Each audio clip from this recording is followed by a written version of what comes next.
XRP kaina bus 6500 lapkričio 22 dieną.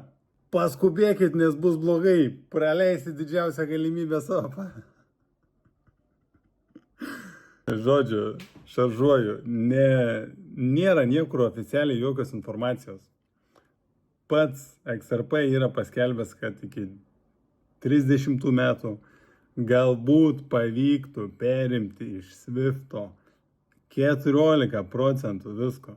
Visi šitie kainuos tiek, kainuos 10 000, kainuos 100 000. Ta visa informacija yra atėjus iš kur? Netikiu, kad kils kaina, pirmas dalykas, iki tokio kiekio. Antras dalykas, iš pačio Ripple ir XRP nėra jokios informacijos paskelbta.